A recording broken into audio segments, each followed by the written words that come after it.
오늘 우리에게 주시는 하나님의 귀한 말씀 요한복음서 2장입니다. 요한복음서 2장 13절에서 16절까지의 말씀, 요한복음서 2장 13절에서 16절입니다.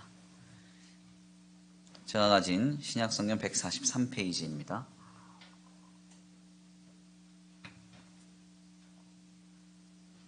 함께 다 같이 봉독해 올려드립니다. 시작. 유대인의 유월절이 가까운지라 예수께서 예루살렘으로 올라가셨더니 성전 안에서 소와 양과 비둘기 파는 사람들과 돈 바꾸는 사람들이 앉아있는 것을 보시고 노끈으로 채찍을 만드사 양이나 소를 다 성전에서 내쫓으시고 돈 바꾸는 사람들의 돈을 쏟으시며 상을 엎으시고 비둘기 파는 사람들에게 이르시되 이것을 여기서 가져가라. 내 아버지의 집으로 장사하는 집을 만들지 말라 하시니. 아멘. 할렐루야. 할렐루야. 오늘도 하나님이 예비하신 귀한 은혜가 있는 줄 믿습니다. 귀한 시간 하나님의 은혜로 새롭게 되시고 하나님의 귀한 말씀 가운데 힘을 얻고 변화받는 귀한 시간 되시길 간절히 축원합니다. 우리 믿음으로 함께 선포합니다. 다 잘 되고 있습니다. 하나님이 하십니다. 시작. 다 잘 되고 있습니다. 하나님이 하십니다. 아멘.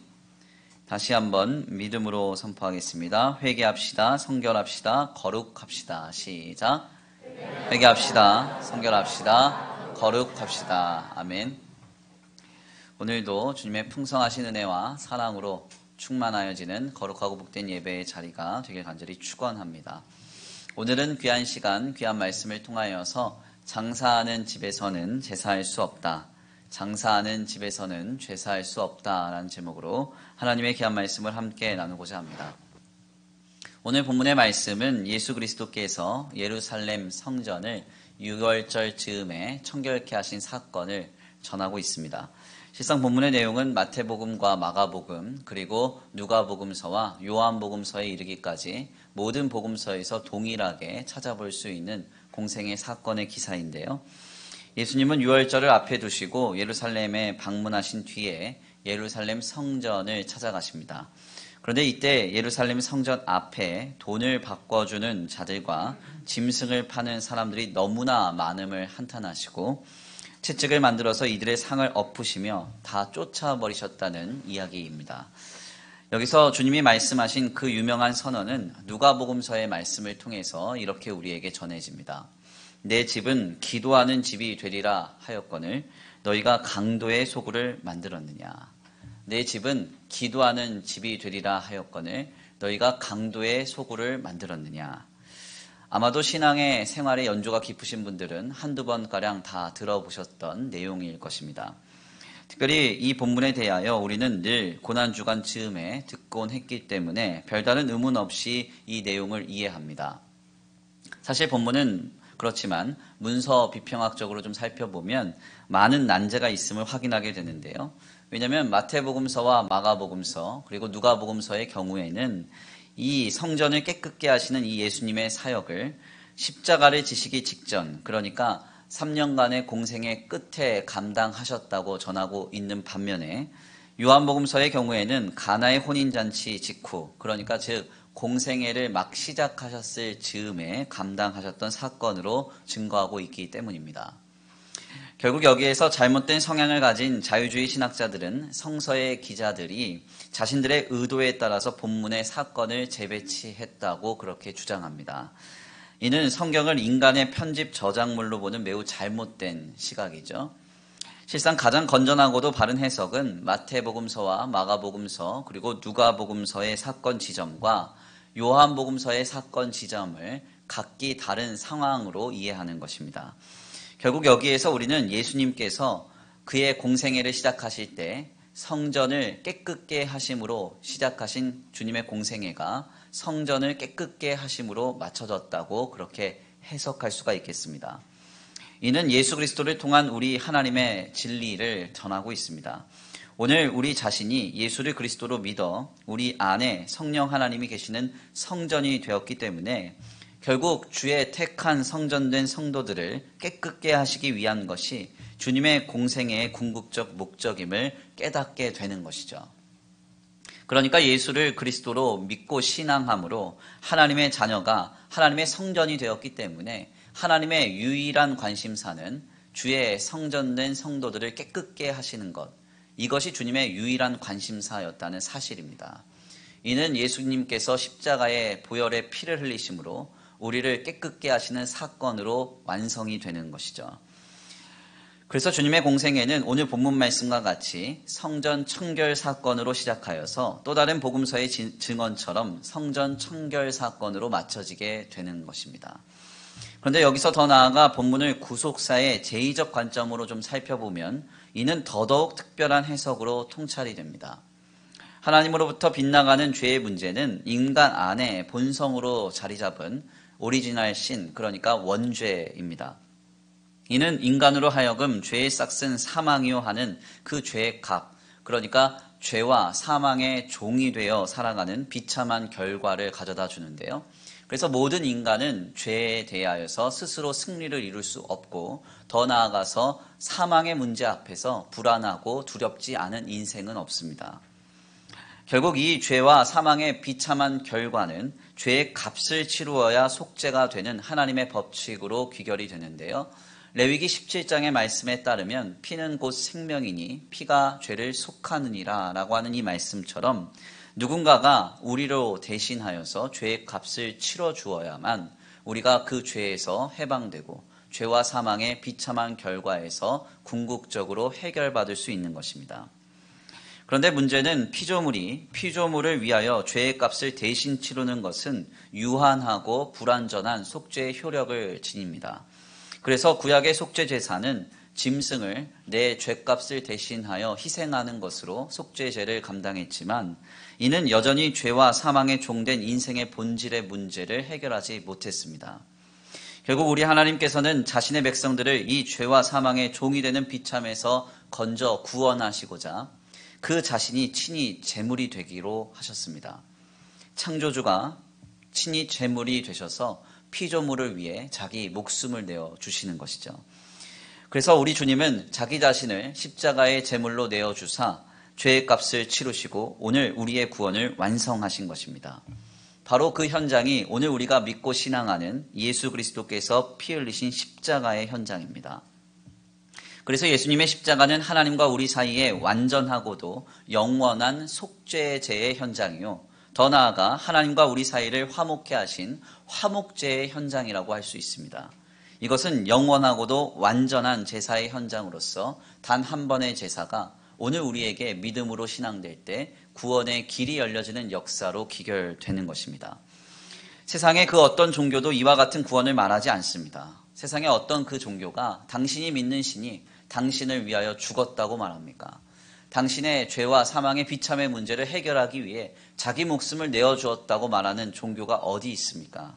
이는 오직 진리인 기독 신앙 밖에는 우리가 믿는 하나님이 우리를 사랑하셔서 자기 목숨을 내어주셨다라고 말하는 것이죠. 그래서 우리의 신앙은 오직 유일한 진리이고 우리가 지켜가야 할 거룩한 믿음인 것입니다. 그런데 창조주이신 예수 그리스도께서 오늘 우리의 죄와 사망의 비참을 대속하시고자 이 속죄의 제사를 감당하실 때 영원하고도 완전한 제사인 화목제를 감당하실 때 이것은 구약의 제사의 현장을 기조로 한다는 사실을 우리는 전제할 필요가 있습니다. 문제는 구약의 제사는 제사를 드리기 위해서 반드시 이것이 성전에서 드려져야 되는데 만약 그 성전이 각종 우상과 쇠속화로 더럽혀져 있다면 그러한 현장에서 드려지는 제사를 주님이 받으실 수 있는가 하는 난제가 생깁니다. 어떻게 생각하세요? 더럽혀진 성전에서 드려지는 거룩한 제사를 주님이 받으실까요? 이렇게 저렇게 세속화되고 우상이 자리 잡은 자리에서 드려지는 제사를 주님이 받으실 수 있을까요? 그럴 수 없다는 것입니다. 거룩한 자리에서 드려지는 거룩한 제사여야만 하나님이 그 제사를 받으시는 것이죠. 그래서 가장 중요한 점은 성전이 하나님께 제사하는 그 터가 거룩해야 된다는 사실입니다. 그래서 유대인들은 이 일에 몰두하고 몰입했습니다. 이것은 그들이 감당하는 모든 신앙 행위의 기본이 되는 전제였습니다. 이 기본을 지키기 위해서 그들은 피를 흘렸고 땀을 흘렸고 모든 힘과 노력을 다 기울였어요. 그래서 우리가 오늘 성경으로 인정하진 않지만 로마 가톨릭 교회는 역사적 가치로서 인정하고 있는 외경서인 마카비 상하라는 말씀을 보면 이 내용이 우리에게 너무나 두드러지게 명확하게 전해집니다.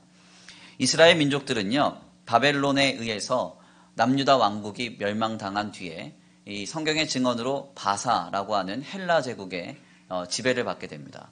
우리가 너무 잘 알고 있지만 이 헬라 제국은 알렉산더라고 하는 대왕이 만들어낸 국가 아닙니까? 그래서 엄청난 크기의 제국을 그가 건설했는데요. 문제는 알렉산더 대왕이 오래 살지 못하고 단명했어요. 그래서 그가 일찍이 세상을 떠난 뒤에 이 엄청난 제국은 혼란을 겪게 됩니다. 그래서 네 왕국으로 분열이 됩니다. 넷으로 분열된 그 나라 중에서 유대인들은 먼저 프톨레미라고 하는 왕국의 지배를 받아요. 이때에는 그들의 신앙이 좀 존중을 받았습니다. 그런데 그 이후에 이 프톨레미라고 하는 이 나라는 또 다른 분열국인 셀루큐스라고 하는 왕국의 지배를 받게 됩니다. 둘이 전쟁을 하는데 져요.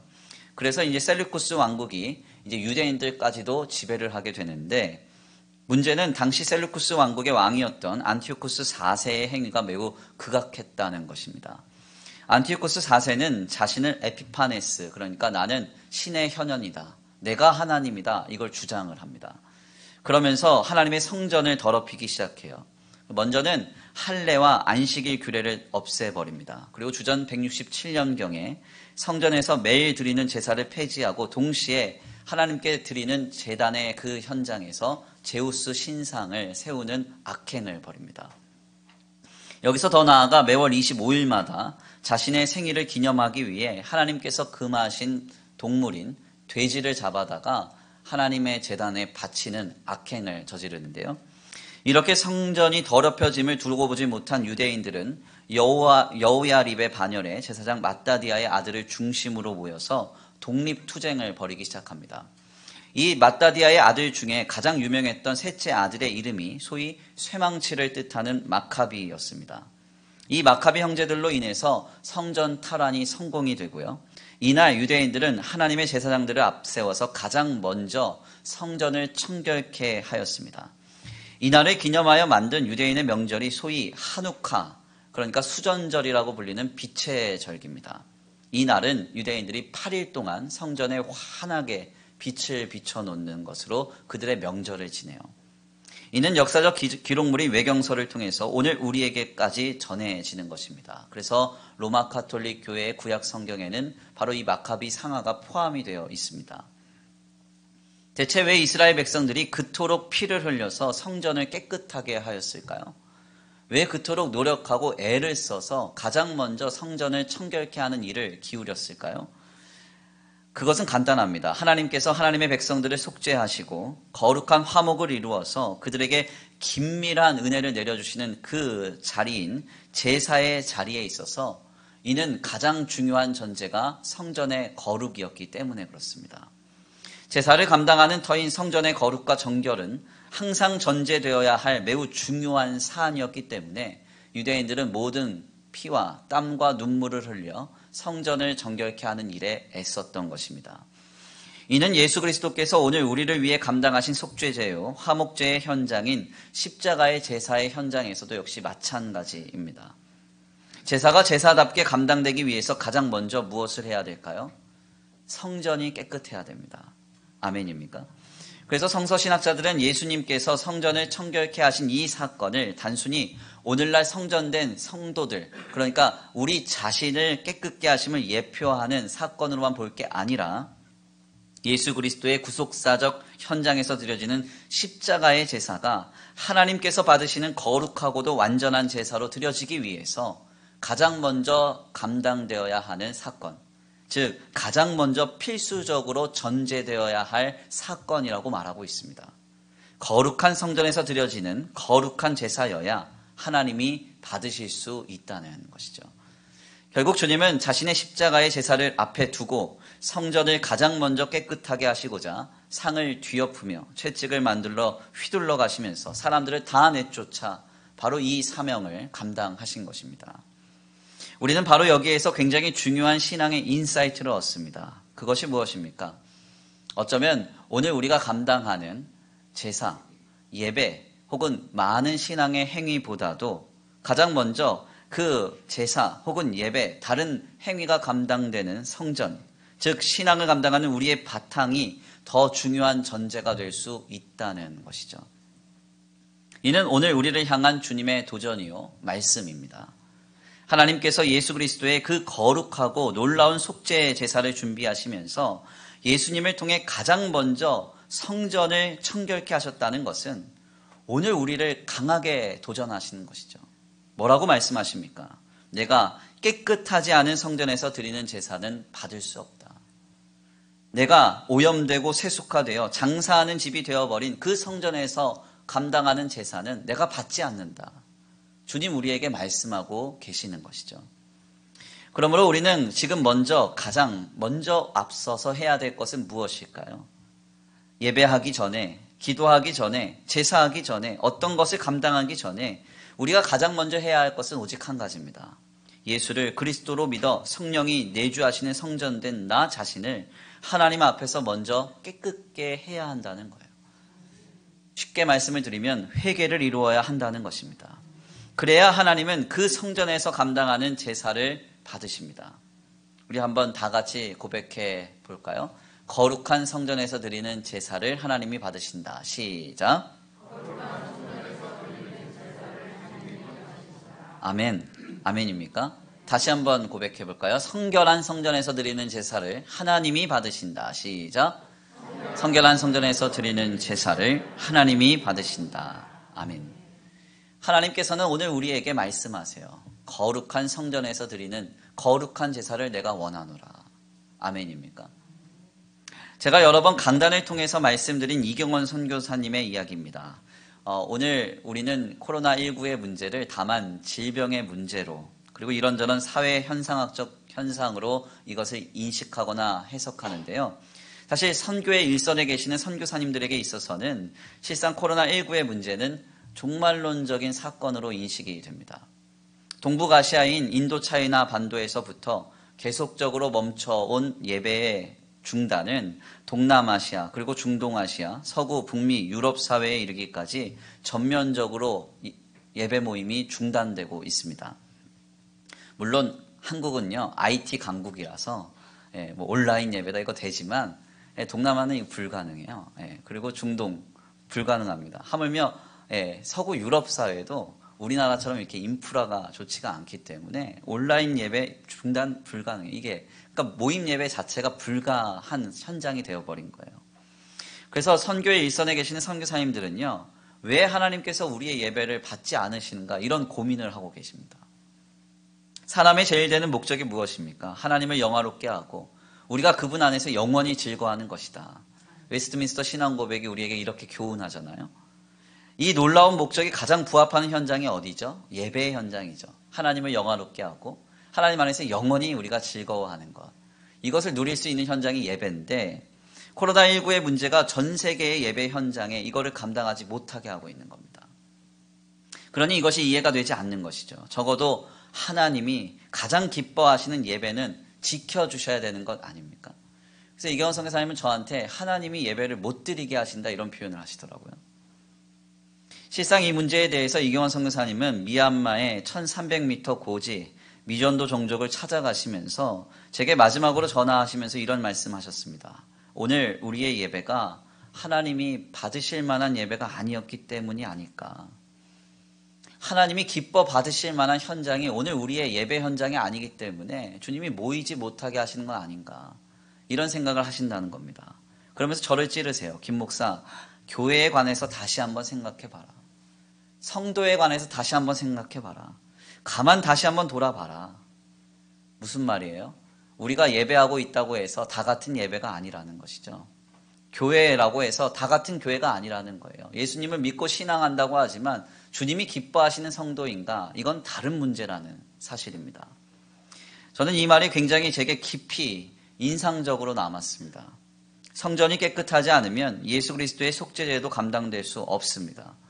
예수님이 십자가에 달려 피를 흘리셔도 성전이 더러우면 이것을 주님이 받으실 수 없습니다.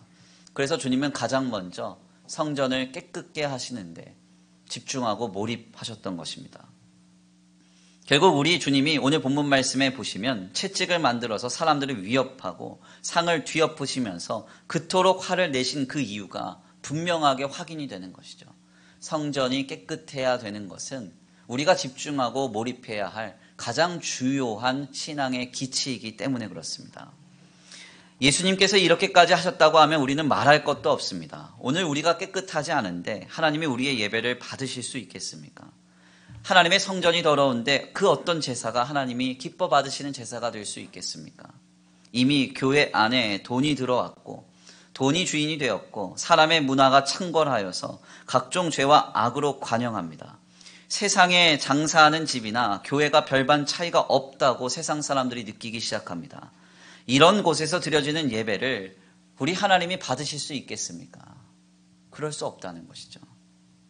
바로 저는 오늘 우리의 예배에 중단된 이유가 여기 있다고 봅니다. 오늘 정부 지침이 다시 한번 새롭게 발표된다고 하는데 또 어떻게 발표가 될지 모르겠어요.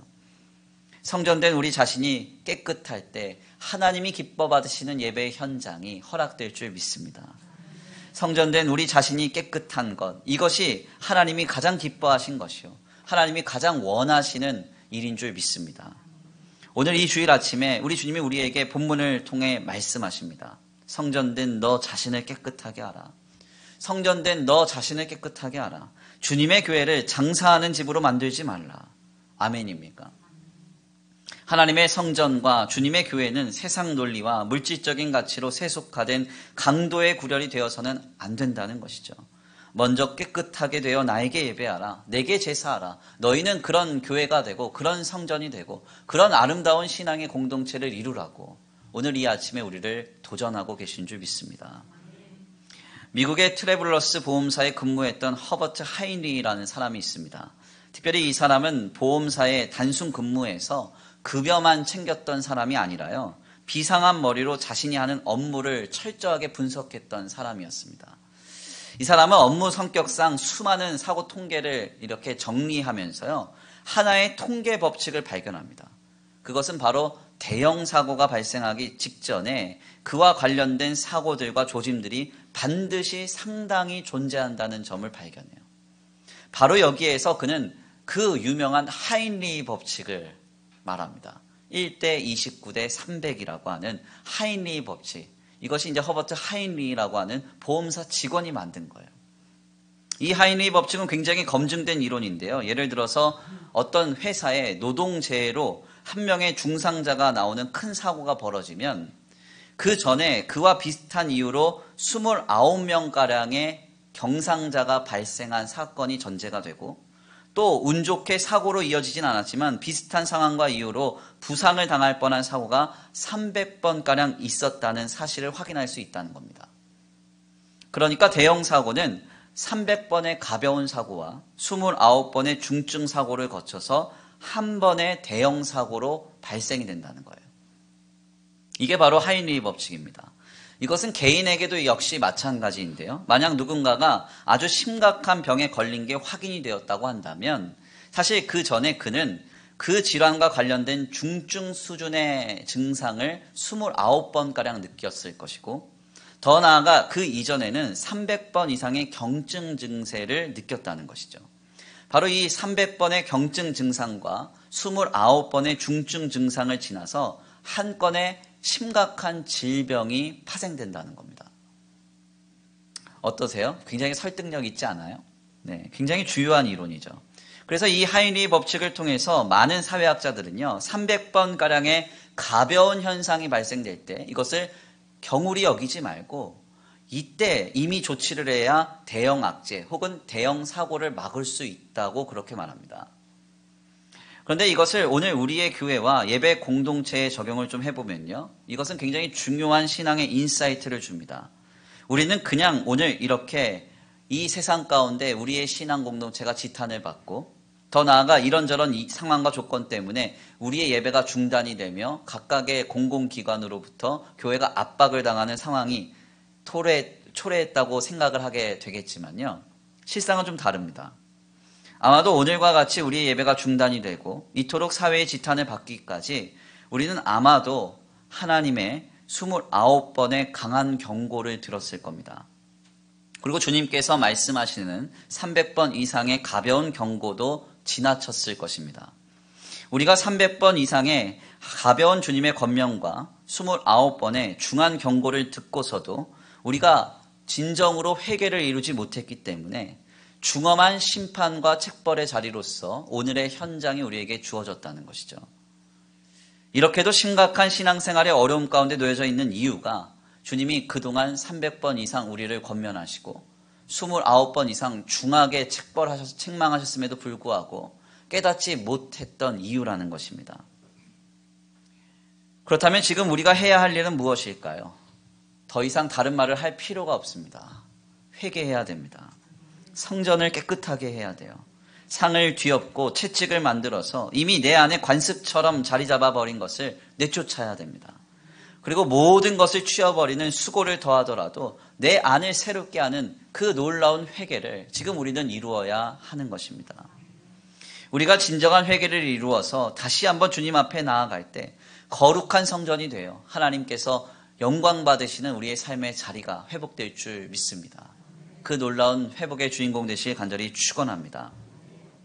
그렇다면 여기까지의 말씀을 나누면서 우리가 생각해 볼 문제가 있습니다. 그러면 어떻게 하는 것이 진정한 회개일까요? 그리고 이 회개를 위해 우리는 지금 무엇을 해야 할까요? 진정한 회개란 헬라어로 메타노, 크게 깨닫다라는 뜻을 내포하고 쉬브, 단번에 돌아서는 것을 전합니다.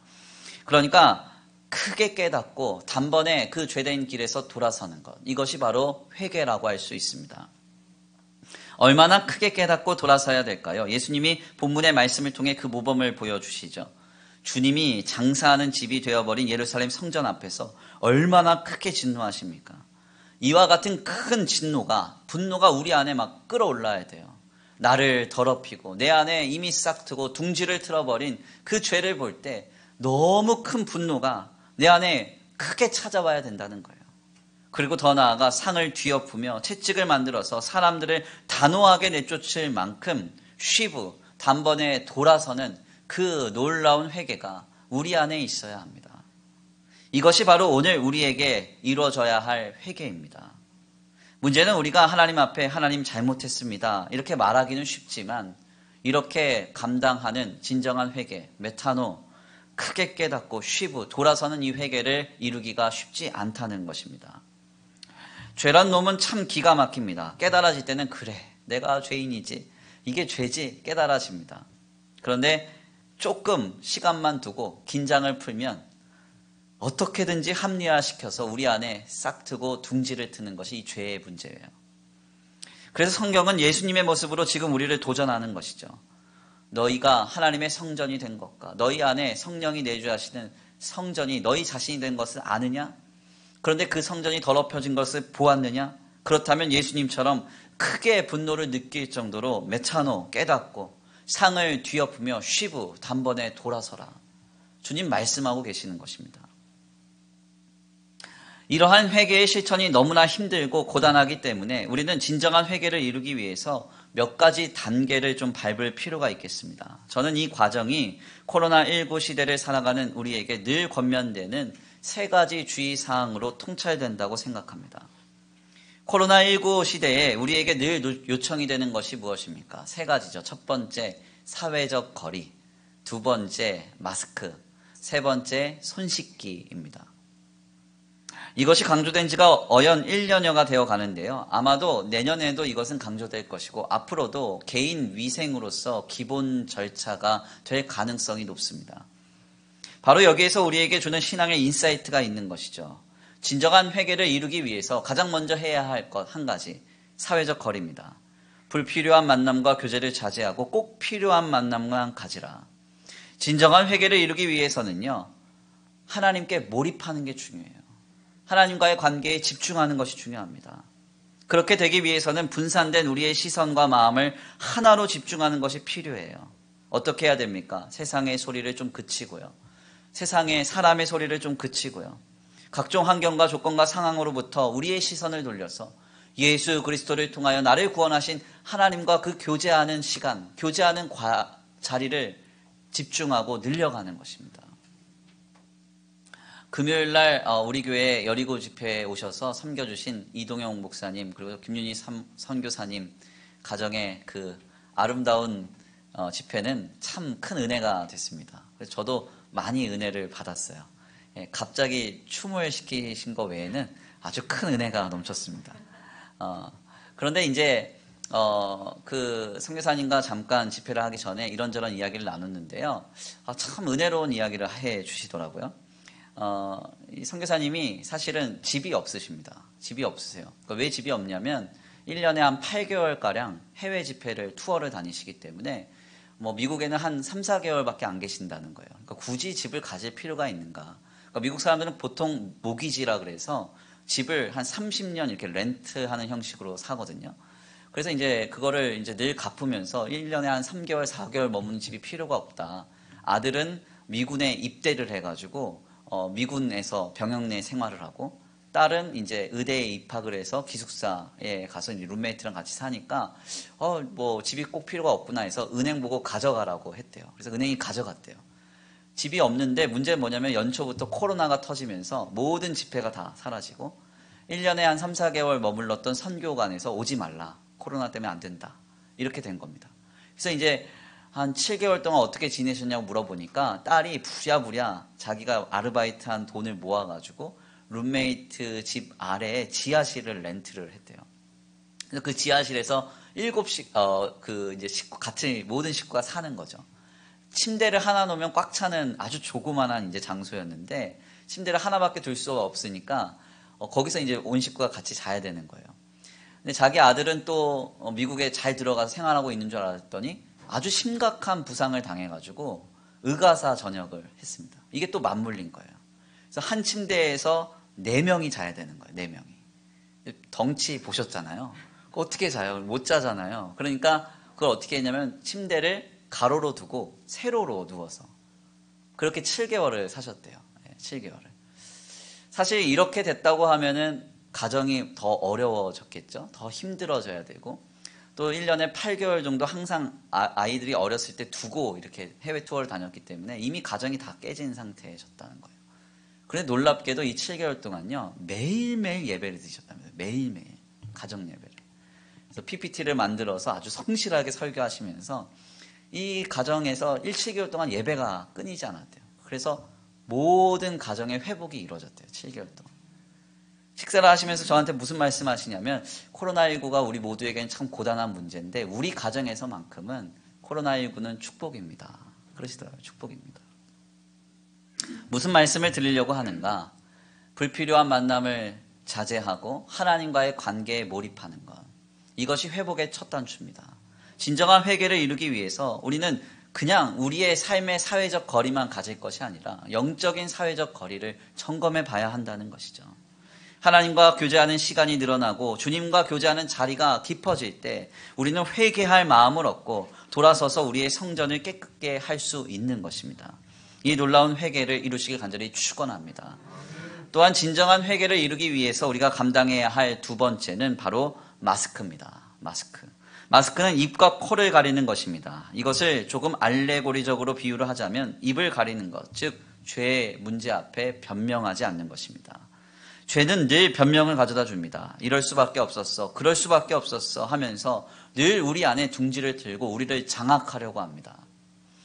그러나 주님께 진정으로 회개하기 위해서는 변명해서는 안 됩니다. 죄의 문제 앞에 제가 잘못했습니다. 제가 죄인입니다. 다만 나를 용서하여 주옵소서. 이 중심을 가질 때 우리는 회개할 담력을 얻고 우리 자신의 성전을 깨끗게 할 수 있는 것입니다. 마지막으로는 손을 씻는 것입니다. 잘 알려진 바대로 대부분의 바이러스는 손으로부터 감염된다고 말합니다. 그래서 혹자는 마스크를 쓰는 것보다 손을 씻는 것이 더 중요하다라고까지도 말해요. 왜냐하면 인간은 자신도 모르는 사이에 하루에도 100번 이상 얼굴을 만진다고 합니다. 즉 손이라고 하는 것은 죄와 악에 물든 우리의 습관이요, 우리의 관념이요, 우리의 본질이라고 할 수 있죠. 이것을 날마다 씻어야 한다는 것입니다. 어디에 씻어야 돼요? 물로 씻는 것은 의미가 없습니다. 예수 그리스도의 보혈 앞에 날마다 씻는 것입니다.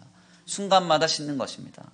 날마다 순간마다 우리의 죄를 주님 앞에 고백하고 예수 그리스도께서 내 죄를 위하여 피 흘리신 그 십자가를 마음에 품고 날마다 순간마다 주여 주님의 보혈로 나를 죄속하여 주옵소서 하면서 나아가야 하는 것입니다. 이 손을 씻는 회개의 기도가 회복될 때 우리는 진정한 회개를 이루는 은혜를 얻고 하나님의 성전된 우리 자신을 깨끗하게 할 수 있는 것입니다. 저는 오늘 귀한 말씀을 준비하면서요, 저 자신에게 묻고 또 물어봤습니다. 김 목사, 너는 회개했느냐? 너는 회개했느냐? 예수님처럼 진정 더럽혀진 성전을 보고 분노하는 메타노, 그 깨달음이 내게 있느냐? 채찍으로 당장이라도 다 내쫓아 담대하게 돌아서는 쉬브, 그 회개가 너의 안에 있느냐? 주님이 저를 계속 찌르시고 저를 도전하셨어요. 사실 저는 목회를 하면서 이것을 상당히 많이 느낍니다. 어떤 날요, 제가 설교를 준비하면서 그럴 때가 있어요. 제 스스로에게 너무 감탄할 때가 있습니다. 와, 어떻게 이런 설교를 할 수 있나? 그러면서 막 혼자 경탄하면서 막 설교를 작성해요. 나르시즘도 그런 나르시즘이 없어요. 그런데 딱 설교를 해보면요, 갑자기 성도들 반응이 냉랭합니다. 그럼 이상해요. 고민이 되는 거죠. 대체 성도들이 왜 이러나? 이 하늘에서 내려온 설교를 왜 못 들으시나? 네. 돌아와서 그래서 설교를 듣고 또 듣습니다. 근데 들어봐도 논리에는 문제가 없어요. 네. 로이드 존스 목사님 말씀하신 대로 로직 온 파이어, 불 붙는 논리예요. 이걸 듣고 왜 감동이 없지? 네. 그런데 그런 상황을 묵상하면서 기도를 하다 보면 답이 나옵니다. 네. 설교가 너무 완벽하다고 해서 스스로 만족하고 논리가 확실하다고 해서 하나님 앞에 기도하면서 회개하면서 사명을 감당할 준비하지 않은 거죠. 마치 제가 성도들에게 은혜를 주는 것처럼 교만하게 말씀을 전한 거예요. 그러니까 은혜가 될 리가 있습니까? 근데 될 리가 없죠. 주님은 거룩한 성전에서 나오는 거룩한 예배를 기대하고 계시는데 교만한 강단에서 나오는 설교가 뭐가 은혜가 되겠습니까? 그런데 어느 날은요, 막 목회 사역이 너무 바빠서 이리 치이고 저리 치이고 하다가 만족할 만큼 준비도 못하고 강단에 설 때가 있습니다. 그러면 또 준비를 못했으니까 얼마나 심령이 가난해집니까? 그래서 겸손히 기도 많이 하고 주님 제가 죄인입니다 이러고서 강단에 서요. 그러니까 준비를 안 하고 준비를 제대로 못하고 강단에 서면 어떤 느낌을 받냐면요, 이 천장이 좀 무너졌으면 좋겠다 이런 느낌 받거든요. 죽고 싶어요 진짜. 설교 시간은 정해져 있지 준비는 안 됐지 이러니까 그냥 무너졌으면 좋겠다 이런 생각하면서 설교하거든요. 그런데 그렇게 하나님 앞에 주여 나를 불쌍히만 여겨주옵소서, 죄인이 설교합니다 이런 중심으로 기도 많이 하고 설교를 하면 그날은 분위기가 좀 달라요. 막 성도들이 막 기도하시고 울고 막 그래요. 그럼 괜히 이상해요. 왜 이런 설교 듣고 우시지? 이런 생각이 들어요. 그런데 이게 바로 하나님의 역사입니다. 하나님이 창조주신데 우리로 하여금 세상이 우러러보는 금그릇, 은그릇, 화려한 그릇 갖추라고 주님 말씀하시겠습니까? 그렇지 않죠. 주님은 내가 쓸 깨끗한 그릇 준비해라. 주님이 그렇게 말씀하시는 거예요. 주님은 영광 그 자체시라서 우리가 생각하는 외면적 온전과 영광스러움에는 그다지 관심이 없으십니다. 오직 주님의 유일한 관심은 한 가지예요. 성전이 깨끗한 것. 성전 청결로 시작하신 예수님의 공생애가 성전 청결로 맞춰지는 것입니다. 즉 성전된 우리 자신이 하나님 앞에 회개하고 돌이켜서 거룩한 그릇이 되기를 원하신다는 것입니다. 이것은 비단 목사인 저만의 이야기가 되어서는 안 됩니다. 저만 하나님의 성전입니까? 그렇지 않잖아요. 예수를 그리스도로 믿는 우리 모두는 이미 하나님의 성전입니다. 그렇다면 지금 우리가 해야 할 일은 오직 한 가지예요. 성전의 청결, 성전의 거룩입니다. 그러므로 진정 우리가 지금 회개를 도전받으시기 간절히 축원합니다. 메타노, 예수님처럼 더럽혀진 성전, 나 자신을 보고 분노할 수 있는 깨닫는 은혜가 임하여지길 간절히 축원합니다. 그리고 쉬브, 예수님처럼 상을 뒤엎고 채찍을 만들어 사람들을 내쫓는 그 단번에 돌아섬의 은혜가 오늘 우리에게 임하여지길 간절히 축원합니다. 이를 위해서 먼저 사회적 거리, 불필요한 만남과 관계를 지향하시고 하나님께 몰입하시기를 바랍니다. 마스크, 죄의 문제 앞에 변명하지 마시고 당신의 죄를 인정하십시오. 마지막으로 손 씻기, 예수 그리스도의 보혈로 날마다 그 죄를 씻을 때 진정한 회개의 역사가 우리 안에 임하여질 줄 믿습니다. 이 거룩한 회개의 주인공 되시기를 간절히 축원합니다. 우리 이 시간 귀한 말씀 붙들고 함께 기도하겠습니다. 다 같이 이 시간 기도하시겠는데요, 찬양의 가사를 생각하시면서 회개하며 나아가겠습니다. 세상에서 방황할 때 나 주님을 몰랐네. 내 맘대로 고집하며 온갖 죄를 저질렀네. 예수여, 이 죄인도 용서받을 수 있나요? 예수여, 이 죄인을 불쌍히 여겨주소서. 우리 이 시간 함께 주님 앞에 고백하겠습니다. 하나님, 거룩한 성전 되어 거룩한 제사를 감당하기 원합니다. 거룩한 성전 되어 하나님이 기뻐하시는 거룩한 제사의 현장이 오늘 우리로 인하여 회복되기를 원합니다. 주여, 우리 안에 회개할 바탕을 이루어 주옵소서. 그 회개할 수 있는 은혜를 허락하여 주시옵소서. 우리 이 시간 다 같이 말씀 붙들고 찬양으로 결단하신 뒤에 주여 한번 부르시고 기도하겠습니다. 함께 기도합니다. 세상에서 방황할 때, 세상에서 방황할 때 나 주님을 몰랐네. 내 맘대로 고집하며 내 맘대로 고집하며 온갖 죄를 다시 한번 고백합니다. 세상에서 방황할 때, 세상에서 방황할 때 나 주님을 몰랐네. 내 맘대로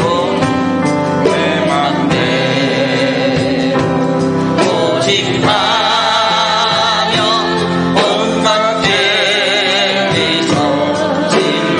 예수여, 이 죄인도 예수여,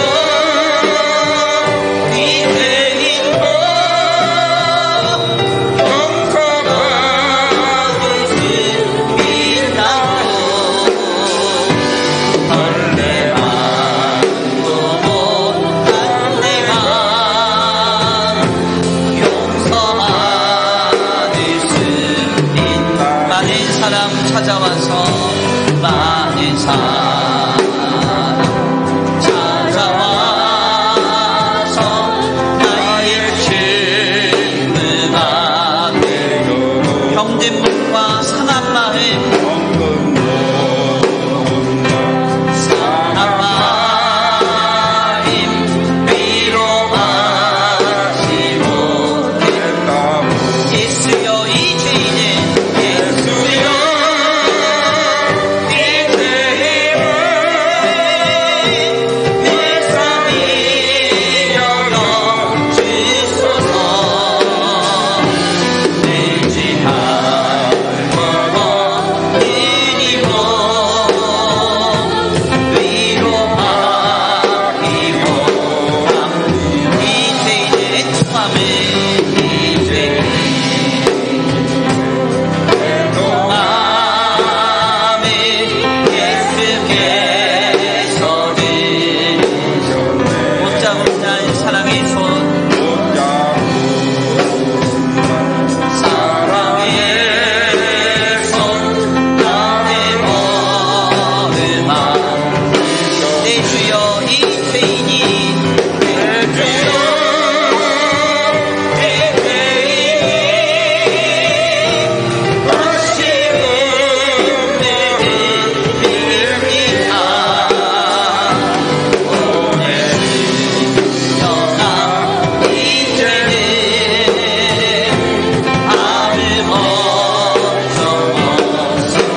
하나님 말씀을 통하여 우리를 도전하십니다. 내가 거룩한 성전에서 드려지는 거룩한 예배를 기다리고 있다.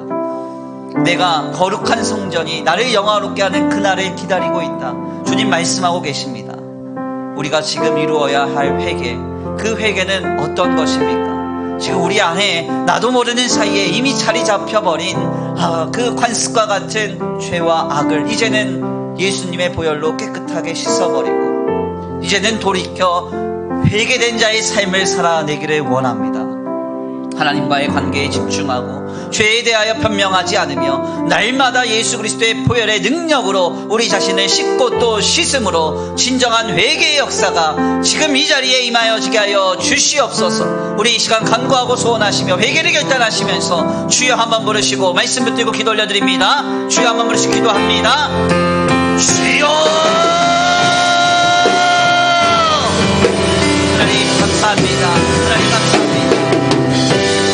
오늘 귀한 시간, 귀한 자리에 주님 앞에 나와 하나님의 귀한 말씀 간구합니다. 하나님, 주님 앞에 우리가 회개하지 않으므로 하나님 앞에 돌이켜 깨닫고 내 자리에서 돌이켜 주님을 붙들지 않으므로 하나님, 우리 삶에 진정한 회개가 있지 않아 거룩한 성전된 우리 신앙생활이 오늘과 같이 이렇게 고단하게 되었습니다. 하나님, 우리를 불쌍히 여겨 주옵소서. 우리를 불쌍히 여겨 주옵소서. 우리를 불쌍히 여겨 주옵소서. 하나님, 내 안에 이미 자리 잡은 내 죄가, 내 악이 끊어지기 원합니다. 예수 그리스도의 보혈의 능력으로 깨끗게 되어지기를 원합니다. 하나님, 나를 씻겨 주옵소서. 나를 씻겨 주옵소서. 나를 씻겨 주옵소서. 죄라는 문제 앞에 더 이상 변명하지 않으며 더 이상 하나님 앞에 아버지 주여 죄라는 문제 앞에 끌려가지 않겠습니다. 하나님, 이제는 오직 하나님만 생각하고 하나님과의 만남에 들고 나아가 하나님, 이제는 진정한 회개를 이루어 거룩한 성전이 되어 우리가 하는 모든 아버지 삶의 여정으로 하나님께 영광을 드리기를 원합니다. 거룩한 성전된 인생을 아버지 주여 들어 사용하시는 주님인 줄 믿습니다. 회개된 자를 사용하시는 주님인 줄 믿습니다. 진정으로 회개하여 거룩한 방향에 서서 하나님의 영화롭게 하고 주님 안에서 영원히 즐겁게 될 줄 믿습니다. 하나님, 이 회개가 우리에게 이루어지게 하여 주옵소서. 다른 관계를 내려놓고 하나님의 관계, 하나님을 만나는 그 교제의 자리에 집중하고 몰입되게 하시고 죄에 대하여 더 이상 변명하거나 합리화하지 않으며 아버지 주님 앞에 죄를 자복할 수 있게 되기 원합니다. 오 하나님, 이 죄의 문제 앞에 이제는 내 손을 씻어 예수님의 보혈로 씻고 또 씻어 우리를 깨끗게 하기 원합니다. 거룩한 성도, 거룩한 성전이 되게 하여 주옵소서. 거룩한 교회가 되게 하여 주옵소서. 오 하나님, 인도하시고 함께 하실 수 있습니다. 역사할 수 있습니다. 역사할 수 있습니다. 회개의 은혜를 내려 주옵소서. 회개할 수 있는 마음과 회개할 수 있는 깨달음과 회개를 감당할 수 있는 결단의 용기를 주옵소서. 주님, 이제는 한 번에 돌이켜 크게 깨달아 다시 그 죄의 길에 서지 않게 하여 주시옵소서. 아버지 도우시지 믿습니다. 회개의 은혜가 우리를 사로잡음으로 거룩한 성전으로 이뤄가신 주님을 기대합니다. 예수여, 이 죄인도 용서받을 수 있나요? 원래만도 못한 내가 용서받을 수 있나요? 예수여, 이 죄인도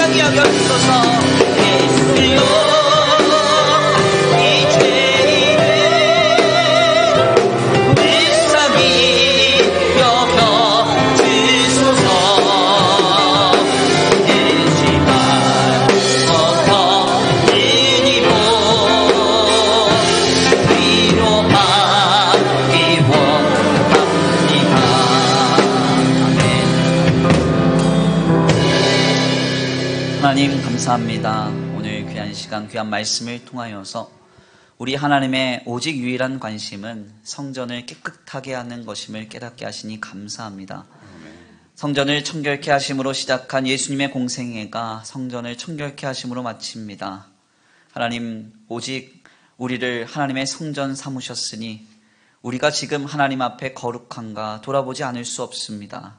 하나님, 거룩한 성전이 드리는 거룩한 제사를 주님 받으신 줄 아오니 지금 우리 자신이 거룩한 성전 되어 하나님을 영화롭게 하며 하나님 안에서 영원히 즐거워하는 그 거룩한 신앙의 제사가 우리 안에 꽃피울 수 있도록 역사하여 주시옵소서. 아멘. 우리가 그동안 하나님께서 쉼없이 권면하시고 우리에게 많이 경고하셨음에도 불구하고 진정한 회개를 우리의 교회 가운데 우리 자신의 삶의 과정 가운데 이뤄내지 못함으로 아버지, 오늘의 현장을 경험합니다.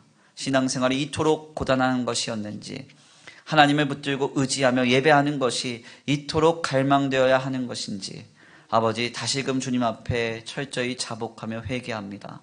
하나님 앞에 온전한 모습으로 감당하지 못했던 지난날을 회개하고 깨닫고 돌이켜 이제는 하나님이 기뻐하시는 길에 서겠사오니 거룩한 성전된 우리 성도들을 통하여서 주님, 이 땅에 모든 경고를 거두시고 책벌을 거두시고 이제는 하나님을 영화롭게 하는 그 날을 허락하여 주시옵소서. 모든 환경과 조건과 상황을 치유하시리라 믿습니다. 거룩한 성전된 성도들을 통하여 이 땅을 치유하실 줄 믿사오니 주여 우리를 들어 사용하여 주옵소서. 진정한 회개를 이루기 위하여 이제는 하나님과의 관계에 몰입하기 원합니다. 진정한 회개를 이루기 위하여 죄에 대하여 변명하지 않기 원합니다. 진정한 회개를 이루기 위하여 날마다 순간마다 예수 그리스도의 보혈로 우리 자신을 씻고 또 씻기를 원합니다. 주님, 이 놀라운 여정 속에서 회개의 은혜를 더하시사 아름다운 회개가 우리의 삶에 발견되게 하여 주시옵시고 이 회개를 통하여 하나님의 나라와 주님의 성도들이 거룩하고도 굳건히 세워져 가게 하여 주시옵소서. 오늘 귀한 예배의 자리에 참여하고 돌아가는 발걸음 안전히 거하게 하여 주시옵시고 한 주간의 삶의 형편 속에서도 눈과 같이 보호하여 주시옵시되 우리 모든 성도들의 영과 육과 혼을 주님 지켜 보호하여 주시옵소서. 하나님, 주님 앞에 귀한 예물 올려드립니다. 이 예물이 쓰여지는 곳곳마다 영혼과 생명이 살아나게 하여 주시옵시고 하늘의 신령한 목과 땅의 기름진 복으로 이들의 가정과 생업 위에 복내려 주시옵시되 이 예물이 쓰여지는 곳곳마다 하나님 안에서 아버지, 하나님의 나라가 확장되며 주님의 복음을 위해서 쓰임받는 거룩한 예물이 되게 하여 주시옵소서. 도우시고 인도하시며 함께 하실 줄 믿고 감사함을 올려드리오며 사랑과 은혜가 많으신 우리 구주 예수 그리스도의 이름으로 감사하며 기도 올려드립니다. 아멘.